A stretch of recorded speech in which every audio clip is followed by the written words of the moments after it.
আসসালামু আলাইকুম ভিউয়ার্স, আশা করি সবাই ভালো আছেন। তো আজকের ভিডিওটা কিন্তু প্রত্যেকটা মানুষের জন্যই গুরুত্বপূর্ণ। কেন গুরুত্বপূর্ণ ভিডিওটা পুরো দেখলেই বুঝতে পারবেন। তো স্কিপ না করে যদি ভিডিওটি দেখেন তো আপনার জন্য লাভ হবে। তো চলুন দেখে নেওয়া যাক। তো আমরা সরাসরি চলে যাব ফোনে থাকা সেটিংসে। সেটিং থেকে এখানে আপনাদেরকে বের করতে হবে সিম কার্ড। তো আমি সার্চ বারে যদি লিখি সহজে বের করার জন্য, দেখুন সিম কার্ড লক এটা কিন্তু চলে আসছে। সরি বন্ধুরা। তো চলে আসার পর এখানে এরকম একটা পেজ ওপেন হয়ে যাবে। তো এখানে দেখতে পাচ্ছেন সিম কার্ড লক, এটাতে কিন্তু ট্যাপ করবেন। তারপর এখানে আমার ডিভাইসে দুটো সিম আছে, এই জন্য দুটো সিম দেখাচ্ছে, আপনাদের থাকলে দুটো অথবা একটা। তো আমরা প্রথম যে সিম কার্ডটা, তো এটাতে আমরা ওপেন করি। করার পর এখান থেকে দেখতে পাচ্ছেন lock SIM card required pin to use phone. তো বাই ডিফল্ট আমরা যখন সিম কিনি, সেটা যে কোনো অপারেটর জন্যই হোক বা গ্রামীণ বাংলালিংক যাই হোক, তো বাই ডিফল্ট কিন্তু এখানে পিন নাম্বারটা 1 2 3 4 এটা দেওয়া থাকে।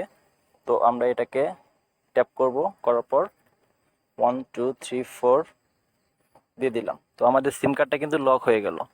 তো এখন কিন্তু আমাদের এই সিমের পিনটা কিন্তু চেঞ্জ করতে হবে, কারণ 1 2 3 4 এটা সবাই ইউজ করবে বা সব সিমেই দেওয়া থাকে। তো আমরা এটাতে ট্যাপ করব, করার পর দেখুন enter the current pin for this SIM card, অর্থাৎ আপনার কারেন্ট আর রানিং যে সিম নাম্বারটা আছে সেটা দিয়ে দেবেন। তো 1 2 3 4, তারপর এখানে দেখাবে এন্টার দ্য নিউ পিন। তো আপনি এখন এটা 4 সংখ্যার একটা নিউ পিন দিয়ে দেবেন, যে যা দিতে পারেন, ডেট অফ বার্থ বা যাই কিছু। তো আমি একটা দিয়ে দিলাম। এখান থেকে আবার চাইবে।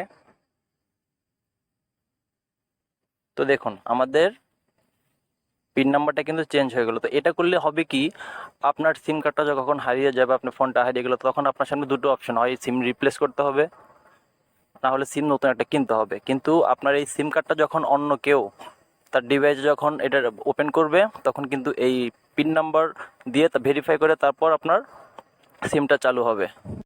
তো এইভাবেই কিন্তু আমাদের প্রত্যেকের সিম কার্ডটাকে লক করে রাখা উচিত। তো এটাই ছিল আজকের ভিডিওটির মূল বিষয়। ভিডিওটা যদি ভালো লেগে থাকে তাহলে প্লিজ চ্যানেলটা সাবস্ক্রাইব করবেন এবং বেল আইকনটি প্রেস করে রাখবেন পরবর্তী নোটিফিকেশন পাওয়ার জন্য। ভালো থাকবেন সবাই।